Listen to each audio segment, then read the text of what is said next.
Today we're going to discuss employee training and development. This corresponds to Chapter 7 in your textbook. So what is employee training? The very simple definition Reggio presents is a planned effort by an organization to facilitate learning, retention of new information, and transfer of job-related behavior. So essentially, employee training is designed to teach people how to do their job and to do it well. And most companies do put some significant effort and time and resources towards training programs because the idea behind a well-trained or providing good training is that it will then develop employees into better employees that do their job well and efficiently, and that will increase the company's bottom line. So not only productivity, but also hopefully financially the company will do better if their employees are doing a good job. So it's in everyone's best interest for companies to invest in training opportunities. And there's typically three types of training. One is orientation, and that's designed typically for new employees, or not just new employees to the company, but perhaps new employees to a specific job. So even internal transfers, where a current employee gets another position within the same organization, they may be required to go to orientation. Another type of training is job instruction that is typically designed with a very specific goal in mind. So, for example, a company may invest heavily in creating a new calendar system that everyone needs to be able to use to schedule patients or to schedule clients. And so the company has made a significant investment financially to set up this calendar, and they want all of their employees to not only use it, but to use it effectively. So they may create a job instruction training seminar or a workshop where they'll provide like a classroom setting, and they will show everyone how to work the calendar. Or they might offer one-on-one training where someone who is specialized in this new calendar system can come to your office and teach you and teach your fellow coworkers how to use it. Or nowadays, it's especially easy to create an online training workshop where someone just like me would open up a website or open up a PowerPoint and then walk someone through the use of the calendar from nuts to bolts online. And the advantage of that is that the person who is being trained can use it as often as they like. They can pause it, they can rewind it, and it's totally based on their time. And then the last type of training is called retraining, which is often as a result of someone getting a performance evaluation that indicates that there's an area that needs improvement. And so one option that a supervisor or a manager might suggest is, we do provide training in this area. How about if you go back to training and perhaps you missed something the first time around that you went to training, or perhaps you were never officially trained in this method or in this technique, and and perhaps now you need a more official, formal type of training beyond someone just showing you how to do it, informally. So there's lots of benefits to good training. One is for the supervisor, a well-trained staff allows supervisors to spend more time doing other things. Supervisors are typically involved in more than just supervising their fellow employees. They typically have to manage projects and administrative tasks and whatever else is involved in their department. And they may also have another job besides supervising. So a well-trained employee allows the supervisor to allocate more time towards other things because the supervisor knows that the employee is going to do a good job. They know what they're doing. They've done it well. They have a good track record. So they don't feel that they need to manage that person as much. It also allows for better standardized performance. So when you train, let's say a group of people, let's go back to my example about the calendar system, if everyone is trained the same way, then there's a higher chance that everyone will do the calendar scheduling the same way, which means that it should be consistent in terms of across the board, everyone seems to be having either the same problem or they're having the same amount of success. So standardizing performance makes it so much easier to highlight when there's a problem or to really demonstrate that it's working well. There's also a good chance of less absenteeism. Well-trained employees tend to be a little less stressed because they feel that they know what they're doing.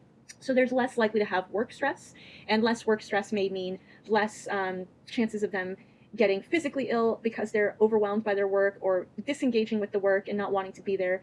They're more likely to feel satisfied with their job, so they're more likely to show up and do their job well. So supervisors have less risks of employees not showing up to work. And ideally that turns into less turnover, less people leaving the job, and more people staying on.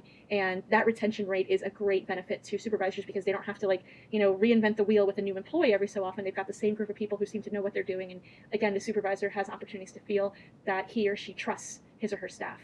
There's reduced tension across social work relationships, which is a good thing. Supervisors don't have to handle conflict as much when everyone is trained and everyone seems to be doing the job the same way. You'll have an increased level of consistency across the work, and that should translate into lower costs, more customers, and better services. So supervisors really benefit from having a group of well-trained employees. The employees themselves also benefit greatly from good training. It increases their level of confidence and competence with their work. They feel like they know what they're doing. They feel more confident in presenting that work to others and being able to troubleshoot. It will reduce tension within themselves of feeling anxious because they're not sure what they're doing or how to fix a problem, and whatever anxiety comes from performing their job in front of others. It'll boost morale and increase job satisfaction. And well-trained staff tend to have less injuries and accidents in the office. They tend to feel less physiological stress, which we're going to get into in a couple of chapters. And it also allows workers to really show off a little bit. When they are good at their work, they're more likely to proactively engage in that work and want to show their supervisors and their managers that they're doing well. And, once they become really good at something, they may be interested in, pursuing other more challenging work. And so there's opportunities for advancement when you've already proven yourself to be very good, very competent at what you're doing. For the business, it's all around a positive experience to have well-trained staff. Not only does the company do better in terms of financial profits or productivity, but they also look better. The companies tend to have a better image. People talk about the company in a positive way. People have strong positive feelings about their jobs. They're going to go and talk about it with others. This tends to be what happens, that when you feel very strongly either in a positive or in a negative way, it's when you start talking about the work. So if you have a well-trained staff who feels really satisfied with the level of training and support that they get, they're going to talk about it with their friends. Their friends are going to be interested in working there. And a business has to do less work, not only retaining employees, but even recruiting employees. They'll just have a good reputation. Good training, though, is often not as prioritized as it should be, typically because companies tend to really only think about training when they're having a problem. So when they have turnover, they don't really have the time now to spend training someone. They need someone quickly to replace someone who just left. So there's not enough time to do this. There may not be enough money to do this. Training programs can be very costly because, as we'll talk about in a few slides, there's a lot of development that comes into even creating a training program and then testing the training program and then following up with the trainees to make sure that the program was effective. And all of those things cost money and time. So typically, unfortunately, companies don't invest as much in training as they should, even though, it may be a little painful in the short run. In the beginning, you're going to have employees who are not going to be fully functioning employees who are going to be productive while they're in training. But the long-term cost, the short-term cost has a long-term benefit, right? So you may spend, some money and time training your employee, but in the long run, you gain that time and money back because your employee is more productive. But oftentimes companies are short-sighted of this. They don't realize the importance of it, and they're willing to just kind of, just throw somebody in and hope for the best, expect them to do well because of, typically based on what credentials they came with or what experience they talked about. And frankly, companies will cut costs wherever they can. So people often get trained either by learning it themselves via trial and error. So let's say you get an assignment and you're not sure how to do it, but you're new and you don't feel like you can tell somebody that you don't know how to do something because they might make the assumption that you don't know how to do anything, and that might impact your tenure at this job. So you're just going to act like you know what you're doing. You're going to fake it until you make it. And so you'll spend time training yourself. You'll look stuff up online. You'll read books. You'll ask questions of fellow coworkers that you don't feel are threatening, and you'll end up figuring it out. But figuring it out oftentimes takes money and time. It'll take days before you get something done that could be done in hours. And also you may be doing things off hours. So you may be pursuing, your own self-training after work. So you're wasting time at night instead of relaxing and getting ready for the next day. You are sitting there trying to figure out how to do this thing that you're being asked to do because you don't want to admit to anyone that you don't know how to do it.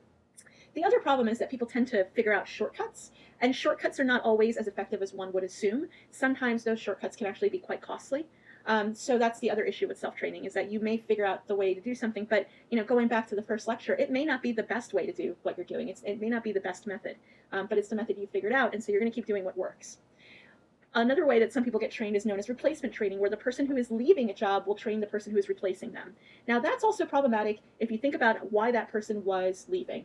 Let's say that person was being let go. If you consider that, how motivated might that person be to train their replacement when they got let go? The person might be resentful at the fact that they have been let go. They might be resentful of the new person who's taking over. They might be angry with the company. So they have no incentive to train someone properly. Also, the other problem with that is that that person may not have been trained well. So even if they are in fact invested in training the next person, they are teaching them possibly the same shortcuts and the same sort of easiest ways and not necessarily best methods to get a job done. But that's what they know, so that's what they're going to pass along. So replacement training doesn't always mean good training. And then lastly, there's veteran training, where a current employee will be paired up with a new employee, and the current employee has to quote unquote show them the ropes. Now, that's another situation where you may not get the best training as a new employee, because sometimes the veteran employee isn't getting paid extra money to help you out. They're not getting, they're not having work taken away from them in order to make time for you. So they are having this added to their workload. Not only are they having to do their day-to-day job, but now they're also in charge with teaching you stuff. And again, run into the same problem with where they may not have been properly trained, so they don't know how to train someone else. And so they may pass on bad habits, shortcuts that may not be very effective in the long run, but it's what's worked for them, so that's what they're going to pass along. And then the other problem with veteran training is that sometimes the veteran trainer may feel a little bit threatened by the new employee, especially when the new employee comes in with skill sets that they don't have.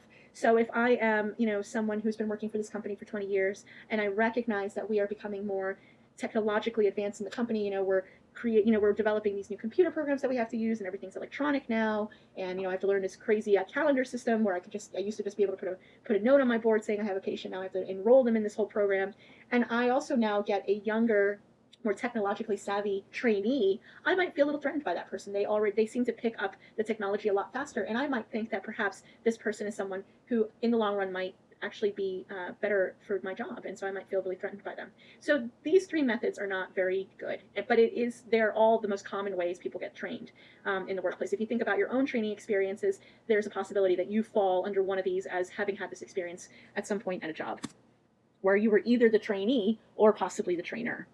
So how should companies look at employee training? How should they decide the proper way to train someone? Well, there's a few different things that companies should be thinking and asking themselves. One is, what are our training needs? What are the areas that we feel that our employees are sort of not fully developing, their best skills in?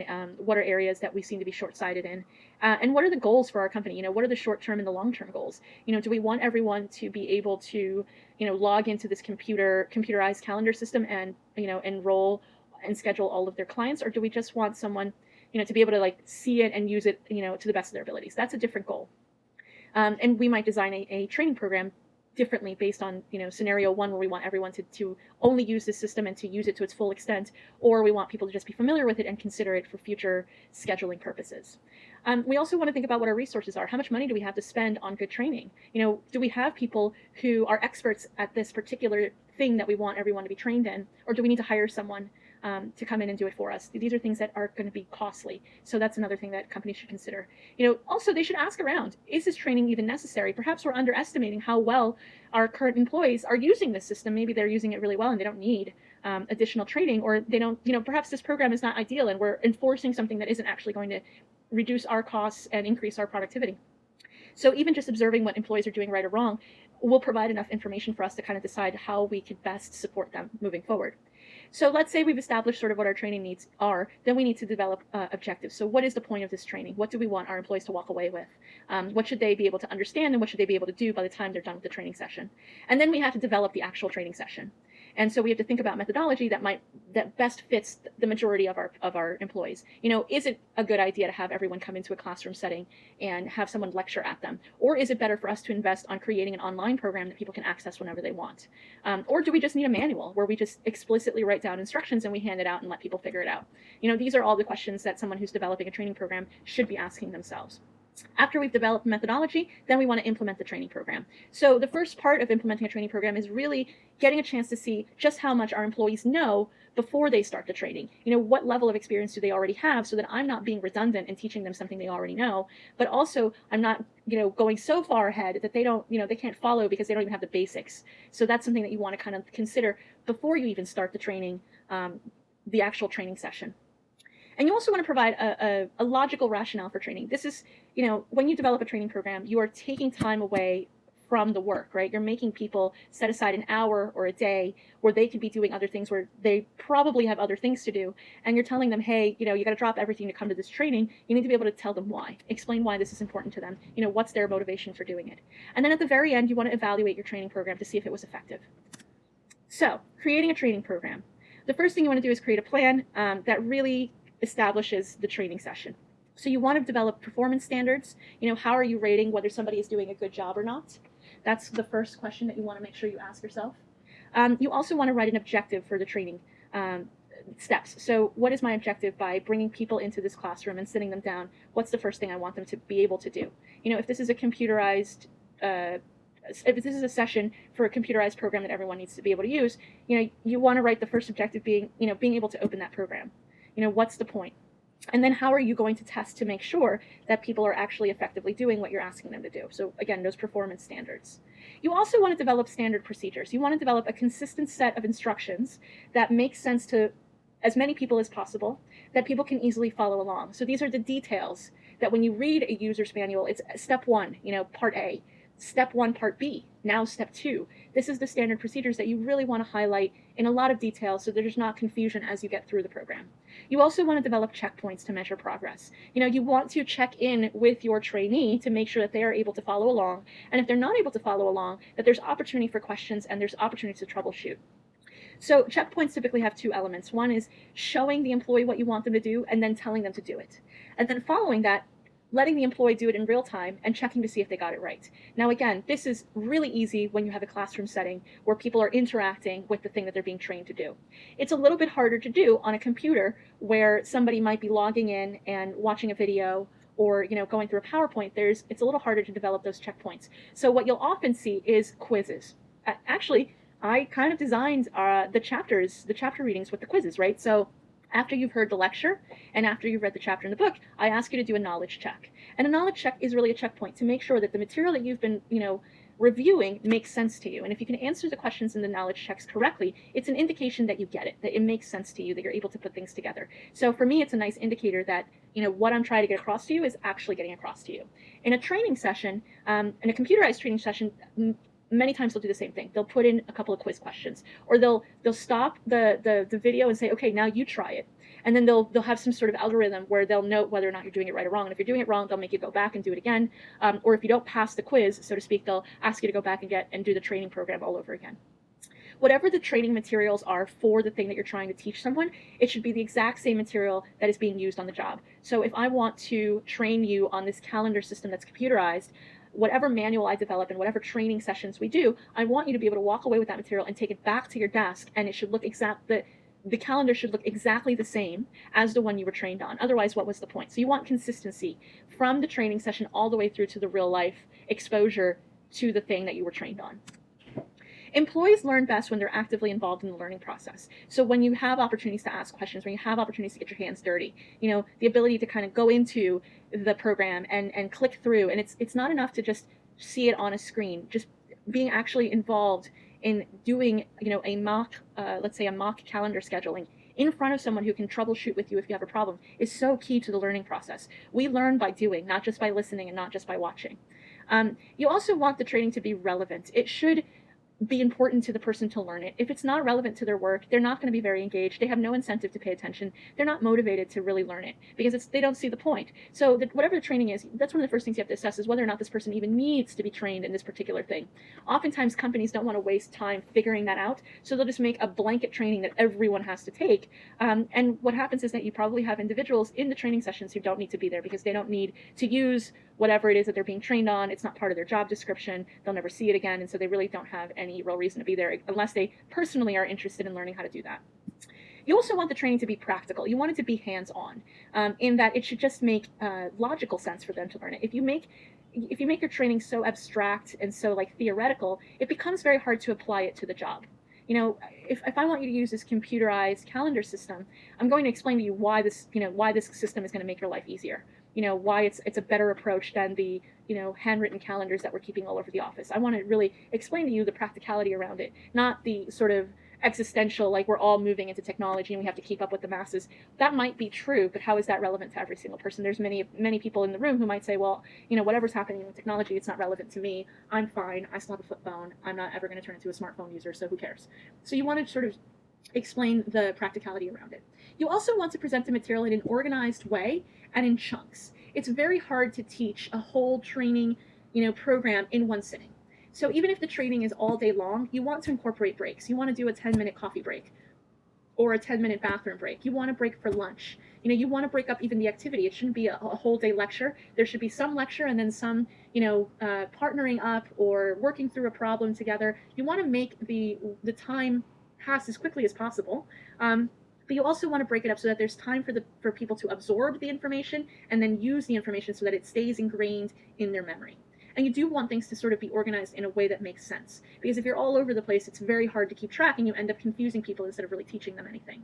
You also want your training to be set up in a good environment, comfortable, quiet. You don't want the room to be too hot because people are going to be physically uncomfortable. You don't want the room to be too cold either because people will get sleepy and pass out.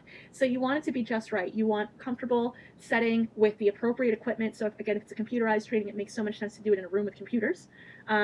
You also don't want other distractors like loud noises or places where you can overhear conversations, or people can be distracted by like what's going on outside, etc. You want to kind of make it in a place where people really don't have a lot of choice but to pay attention. You also want a good, knowledgeable trainer. A trainer goes a long way. Someone who uses the volume and the semantics that make sense to people. You don't want people to speak so quietly that you can't really follow what they're saying. You don't want them to speak so loudly that it's distracting how loud they are. You're not paying attention to the content, you're just paying attention to the volume. You want people to use language that makes sense to the majority of the people in the room. It's so off-putting to have a trainer who speaks in lingo when you don't know the lingo, because then you miss out on what that person's trying to explain because you don't understand what the lingo is. So that's where, again, it's very important for the trainer to really assess the level that the trainees are at. How much do the trainees understand about the thing that they're being trained on? It's actually one of the reasons I asked all of you to introduce yourselves to me over the discussion board, because I wanted to get a sense of who you were and sort of how far along you are, not only academically, but professionally. Many of you are actually working in your field and you're gaining more experience and a higher degree at this point. And some of you are still, sort of deciding what you want to do and you have some interests, but you haven't quite figured out what you want to spend the next 20, 30, 50 years doing. So that's important for me to know because it helps me organize what I'm going to say in an attempt to make it as relevant to you as possible. The other thing that is also really important is to give your trainees feedback. Let them know that they're doing well, or if they're not doing well, how they can improve. It's one of the reasons that you get grades in school. It's a feedback system. It allows you an opportunity to see whether or not you're really gaining from that educational experience as much as you should be gaining. So in a training session, at the very end, there may be a quiz or there may be some sort of test where you show your trainer that you know what you're doing, or you show the computer system that you figured it out, that you know how to use the system. And then lastly, employees learn best when they're rewarded. Whether it's giving them a certificate of completion that they can, put a file away in their professional records, or some sort of, social event that everybody gets to go to as a result for going to the training. Even little simple things, like some people will give out like stickers, which is sort of meaningless in the grand scheme of things, but then don't you feel like a fool when you're the only one without a sticker? So it kind of gives you a sense of pressure to do well because you want to be like your peers or you want to do better than your peers. So a reward system actually goes a long way. So what is new employment orientation? It's typically before you start working. You have a day, or it depends on the company. Sometimes it's a few hours and sometimes it's a whole day of training where the new employee is oriented towards the company's philosophies and missions, the company's rules and regulations, the company's standard operating procedures, and any other important information that an employee should know when they come in to work for this new place. And when I say company, I also mean even specific to the job. So the department or the division that you work for will also give you an orientation. So the other thing is that it introduces new employees to other new employees. Typically, orientation is usually done in a group setting where you get to meet other new employees who are starting out as well. And there's definitely a bunch of handouts that you get during orientation. You'll get a company handbook. The employee handbook is actually very useful. It'll give you information about salary, policies, things like how you go about taking vacation, or how you would call, how would you get a sick day, the dress code. Procedures around taking time off. I say that a lot because people often don't take their time off, and it's like the first thing I think of when I'm in a new job is like, how many vacation days do I get, and how often can I use them, and how soon can I use them? Your employee handbook should have those details. They'll also explain things like other benefits, like health benefits that you might have, disability benefits you might have, corporate benefits that come with this job, etc. The idea behind orientation is that it's typically this very upbeat, positive experience where you want your new employee to be excited to be working there, excited to be starting this new job. You want to orient them towards the awesomeness of working for this company. So your orienter, your trainer, tends to be this very upbeat, cheerleady, very happy, excited person who is like, so happy for you to be there. They're excited for you. They want you to feel excited and happy. They're there to answer questions, so hopefully they're very knowledgeable. They always open these things with like some stupid icebreaker, like, if you could be an animal, which animal would you be? And you're like, really? Who cares? I'm not an animal. I'm just here to get my paperwork. But that's, the job is to get people to talk to each other, and to talk to the trainer and ask questions and feel really prepared for what will really be their first day at the job. On-site training, there's a few different ways to do it. One of them is called on-the-job training, which is where you're put in a veteran trainer situation where you put an inexperienced worker under the direction of an experienced worker, and that person becomes what could be known as your mentor. So it's typically someone who is in the same field you are in, but who's been doing the work for a lot longer, so they have experience that they can pass down to you, they have wisdom that they can share with you, and because they've been with the company, there's knowledge that they hope to pass along. When the company pairs you up, the idea is that that person will pass along that information to you. So on-the-job training, we've already talked about sort of the pros and cons. It can be a great experience if the person who is mentoring you wants to be your mentor, is invested in you succeeding. Then it's a wonderful experience, but that's not always the case. So you have to be very careful when you do have on-the-job training to kind of assess whether or not your trainer actually wants the job. Another on-site training method is the apprenticeship.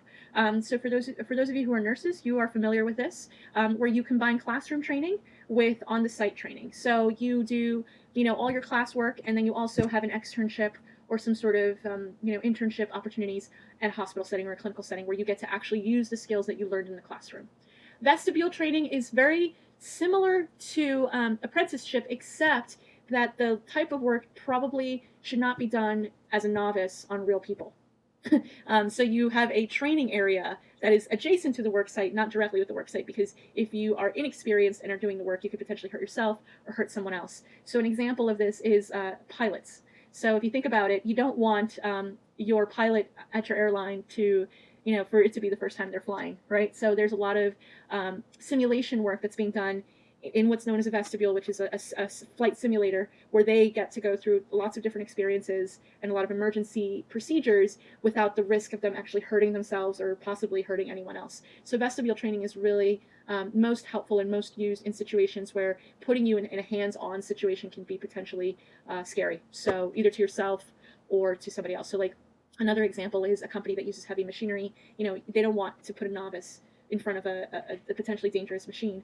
So they'll train you on a machine that's not attached to anything or doesn't have any sharp parts or whatever, and let you continuously show that you are competent at managing that machine before they actually put you on the machine on the floor where it actually affects not just you but people around you.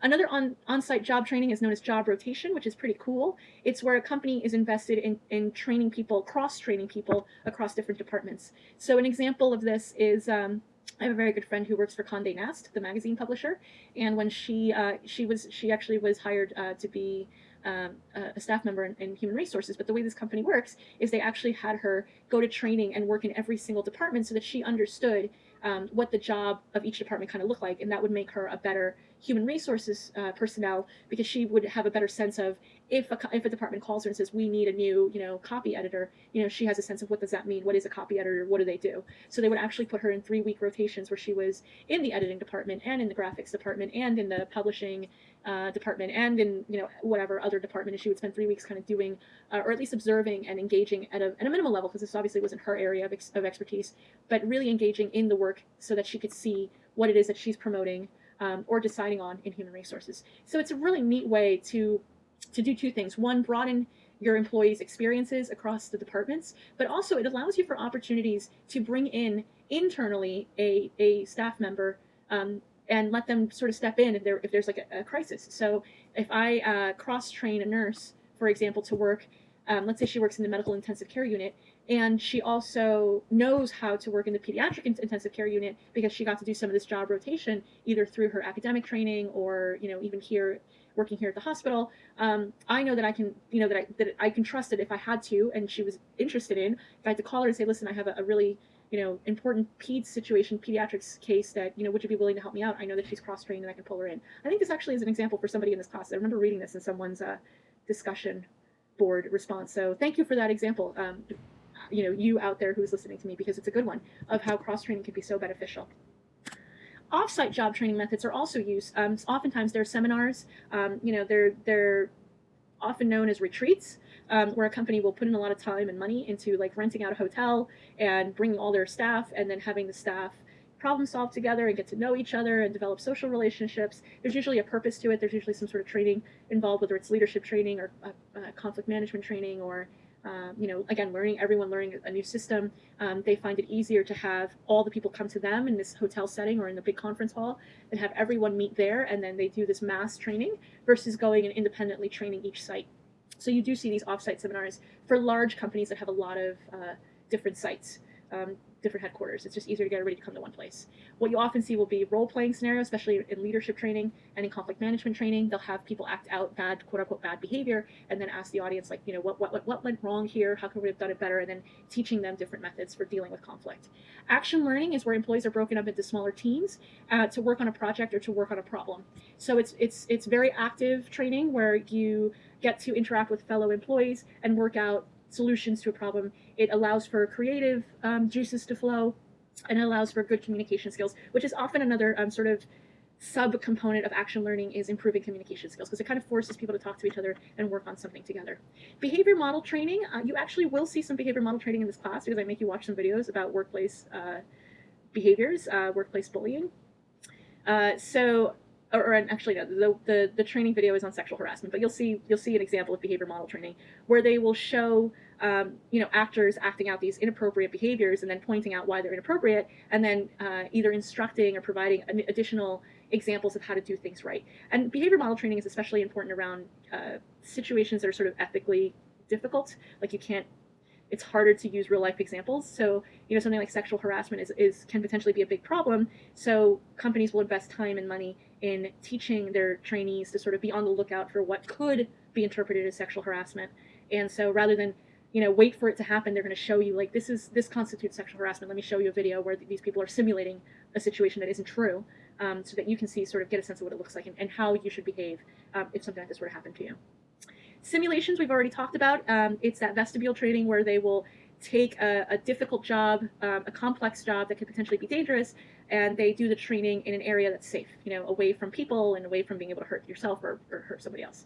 And then there's programmed instruction, which is self-paced computer tutorials. So again, like I said before, with the calendar training, the calendar system training that I spoke of before, they could very easily put this thing on PowerPoint and then allow people to sort of do the computer tutorial on their own.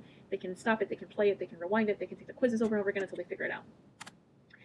Retraining is needed when there are changes that might affect the job, so you want everyone to kind of keep up with wherever that industry or that technique is.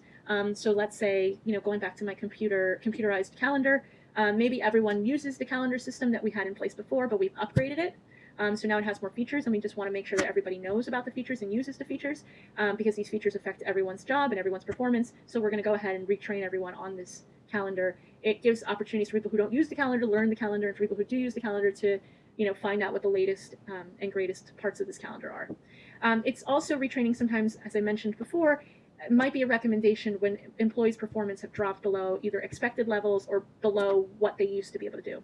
So, let's say I thought that you would be very good at keeping up with this calendar because I saw on your resume that you're well versed in Outlook, and this calendar system is very similar to Outlook.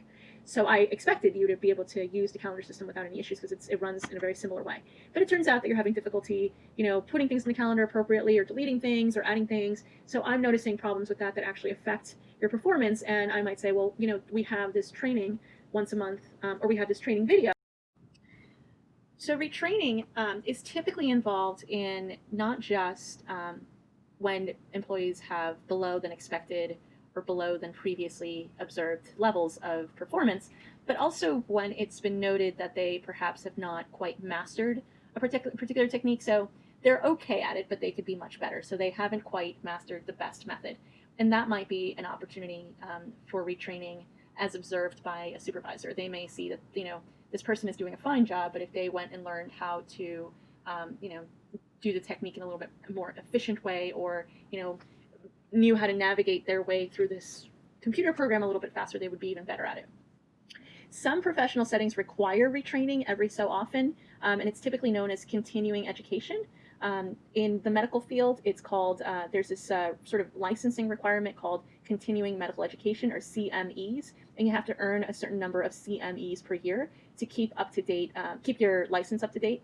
And there's really a good reasoning behind it, which is that it forces you to stay up to date with your field. It forces you to really, read up on the latest research about the work you do, the latest techniques, the latest cases, the most interesting findings. It really forces you to sort of keep up. And that's not a bad thing when you think of something like medicine or law, where there's constant changes and innovation.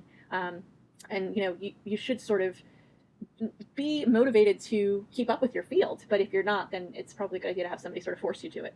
Coaching, there's this sort of movement nowadays for what's known as life coaching, but there's also career coaching, which is where you can hire someone to kind of work with you one-on-one on really figuring out where your professional deficits are, and what you could do to sort of motivate yourself out of a career that isn't very fulfilling, or push you towards opportunities that you feel are better. There's typically a two-part process. One is sort of observing your current performance, seeing how you're doing, and then having a conversation with the people that you're interacting with and kind of getting a sense of how they experience you, and then having feedback with the client. If you're a career coach, you then talk to your client and you say, well, this is what I've observed. This is oftentimes the folks have to do personality profiles and get a sense of like who they are in the world. And then the career coach will then provide some feedback about what seems to be some good options for this person, or how might they be able to move forward with this career. Many corporations spend some resources in what's known as career development. There's usually an office or a department within the corporation or the organization that's known as the career development office. And they're kind of neat, but they're usually like underground. They have like a basement office. Nobody knows about them. They kind of keep it a secret, and it's not on purpose. It just happens to be not the big focus of most corporations, letting people know about career development, but they do exist. And you can typically find out about career development opportunities with your human resources department. So if you're curious about what career development options you might have, contact your human resources office, and they should be able to guide you towards the career development office. And career development does a whole slew of things. Some companies will invest in allowing for tuition reimbursement. So the way they think about it is, we'll pay for you to go to, get some advanced training in a field that will impact your work here, because if you're better at your job due to this training, then we all benefit because you will be more productive and ultimately you'll make us more money. So they're willing to reimburse tuition if it means that will come back to them in the form of increased productivity, increased efficiency, and increased profits. Some companies will also invest in other training formats. They'll provide things like listening skills training, or conflict management training, or how to improve telephone conversation. These little sort of nuggets of gold, because these are parts of being able to do your job well, depending how much social interaction you have with clients or patients. And it's not something that people teach you. How what does proper phone etiquette look like? Most of us just sort of know how to talk on the phone, but do we know how to interact with a patient efficiently and proficiently, so that the patient feels that we're answering their questions appropriately and we're allowing them opportunities to communicate back to us, and we're still getting off the phone in a timely manner? We're not spending a whole hour to let a patient know that they have an appointment. So these are little things that are just sort of oftentimes just organically ingrained in the job, and we don't really think about the fact that these are skills that we need to develop. So some companies, some organizations will actually invest in creating training programs for these things. When a company is downsizing, sometimes the career development office will provide job assistance. So they'll hire consultants to review resumes. They'll reach out to colleagues in similar industries and forward your information. They'll make efforts to get you well situated for another job when this is especially the case when you are being let go, but it's not because of something you did, but because they just don't have the resources to keep you. They like you as an employee. They want what's best for you, and they're going to make efforts to try to make it up to you by getting you connected in a network that will lead to a similar position, if not a better position, than the one that they have to let you go from.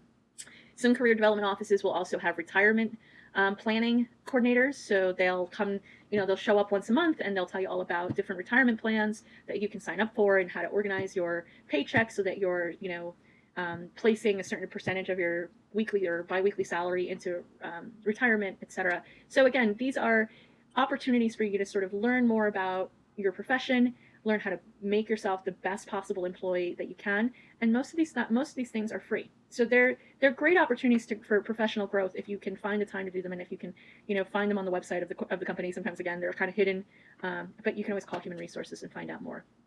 Companies that have international offices will also do cross-cultural training. I have a very good friend who works for the Bank of Taiwan, but she works here in New York. So she is on Taiwan time, and so she logs in remotely, and her whole job is based in the bank and the banking system over there, but she works and lives here in New York, and she flies out to Taiwan twice a year to go to like the larger corporate meetings. And when they hired her, even though her parents are Taiwanese, and she speaks the language and she knows the culture, they still spent several weeks doing trainings in the business etiquette of Asian markets, and Asian professional settings, because they wanted to make sure that she wasn't going. She represents the Bank of Taiwan here in the United States, and if she needs to meet with American clients, she'll know how to conduct herself. She herself is American, but if she needs to interact with Taiwanese clients, she still needs to know the appropriate professional behaviors and professional etiquette. So they spent some time and money training her. And so large corporations that have international settings where you might be interacting with people from different cultures than yourself, they will sort of see it as an investment in their own business by making you preparing you as best as they can for those interactions. There's a lot of emphasis on team training. There's just the movement in the industries is more towards team-based work where you have to interact with a diverse set of employees who may have some of the same experiences or similar experiences and skills that you have, or may be very different from you. And so you have to work in a multidisciplinary team. And so team training is opportunities for people to learn how to work with different types of individuals, understanding sort of that each person is a master of their domain. They come in with their own knowledge, skills, and abilities that differentiates them from other people in the group, but complement the team or complement the project that they're working on. And so team training involves sort of recognizing that every member of the group is important, learning how to coordinate with each other, learning how to share responsibilities, learning how to delegate to everyone's strengths, and how to develop procedures that everyone can share so that there's consistency and there's no opportunities for people to not put in as much work as somebody else, or opportunities for people to not overextend themselves either. There's also training in diversity issues. I put one fun fact here that I think is a little interesting. We're not going to get into harassment and ethical behaviors because we're going to talk about that in a bit more detail in the work stress lecture.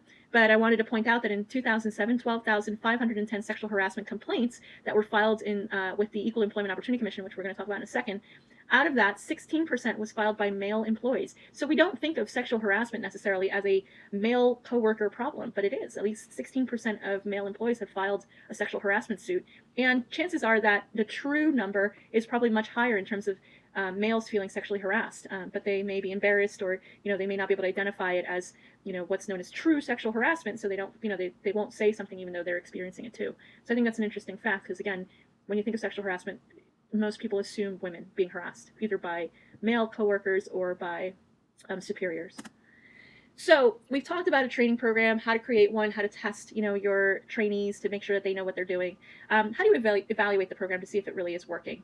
Well, there's a few different things that a trainer can do. They can have someone sit in and observe how the audience interacted with that trainer, how the trainees interacted with the materials, were they engaged, were they paying attention, did they follow through on the tasks, etc.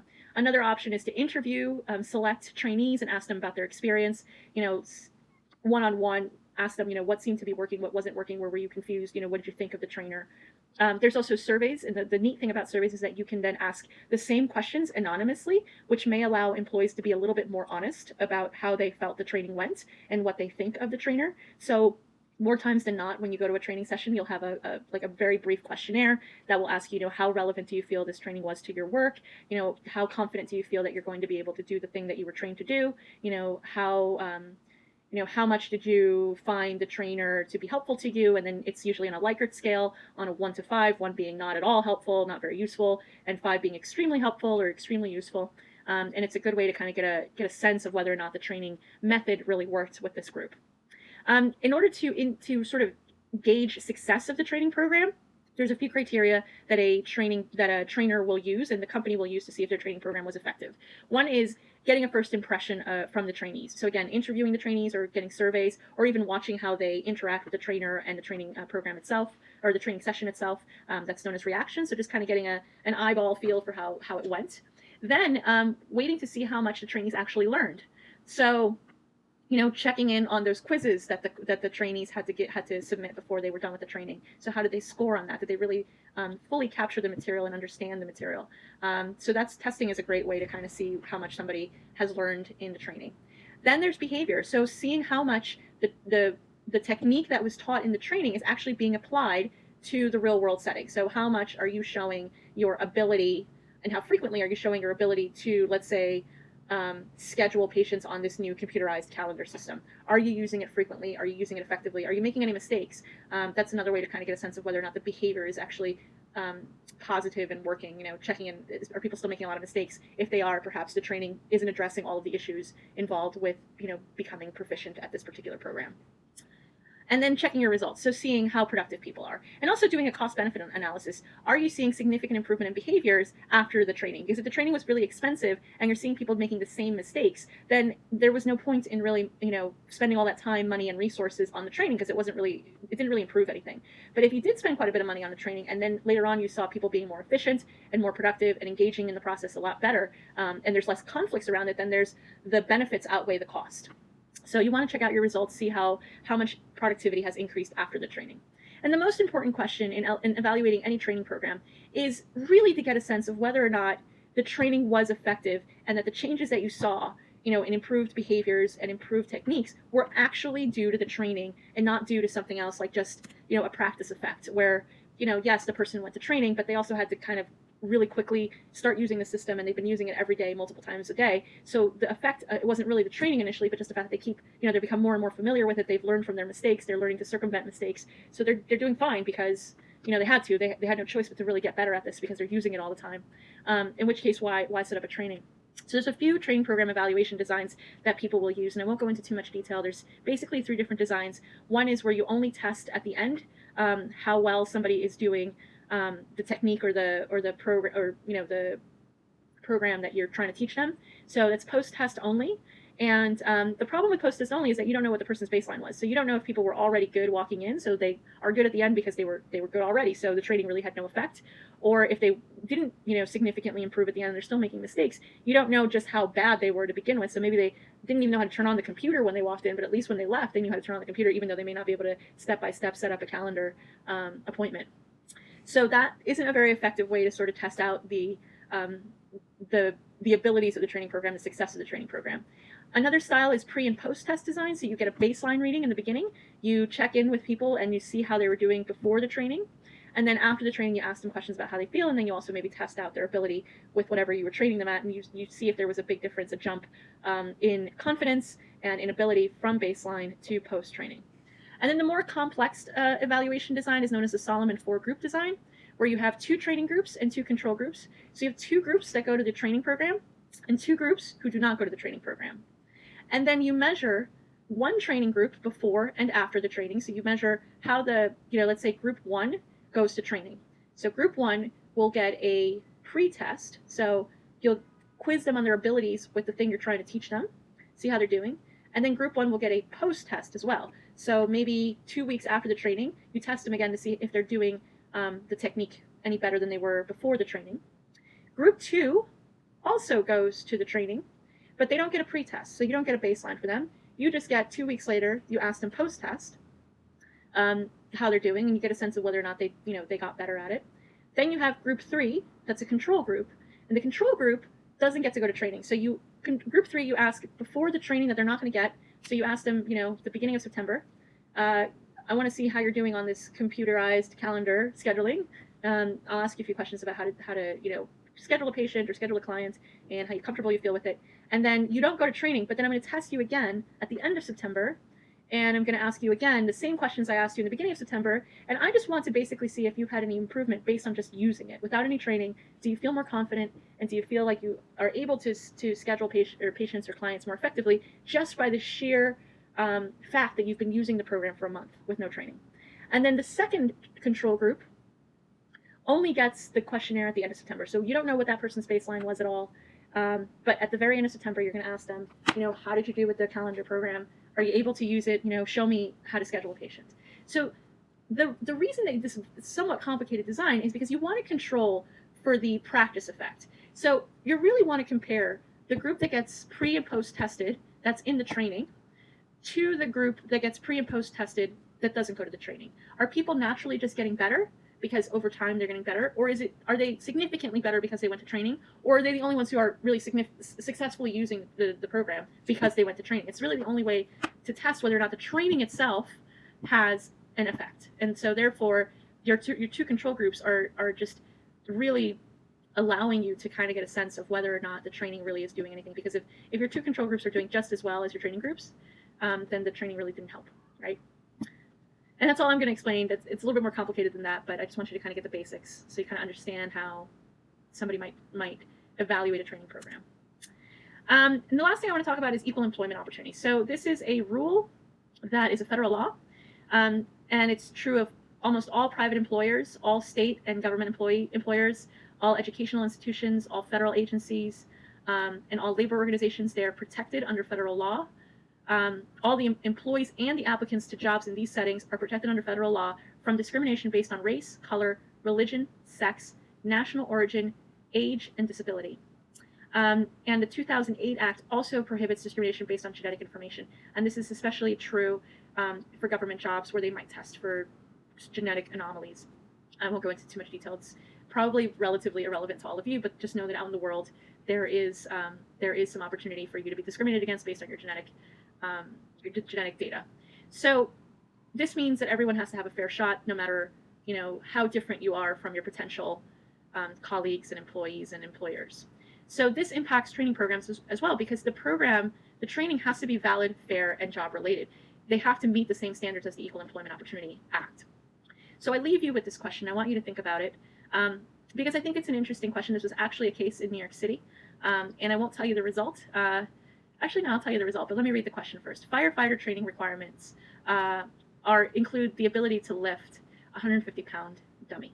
Right? And that makes sense, right? Because firefighters, when they come to emergency situations, they have to be able to take out a human being, basically pull them out of rubble, and then take them out of the emergency situation of the fire. So 150 pounds, that's, let's say, quote unquote, average sized human, right? Now, does this requirement discriminate against women?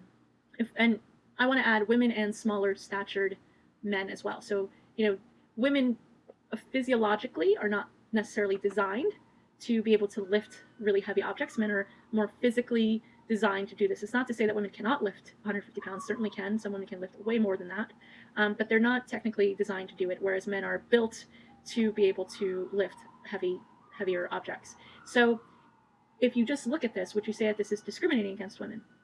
So this was an actual case in New York City. A woman wanted to do the firefighter training. She could not lift a 150-pound dummy, so she failed the training and or the test to become a firefighter, and so she wasn't allowed to be a firefighter. She turned around and sued.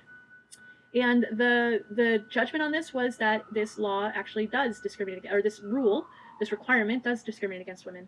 And so she won the lawsuit, and they changed the requirements based on this filing. So, some of you may think that makes sense, and some of you may think that doesn't make sense at all, when, a firefighter should be able to lift a human out of a building and get them out of the building. So regardless of how you feel about this, consider the fact that, you have to not discriminate based on certain things. That is what the Equal Employment Opportunity Act says, and this is a case where it's a little controversial, I think. But I leave it up to you to consider how you feel about that. Thank you, and until next time.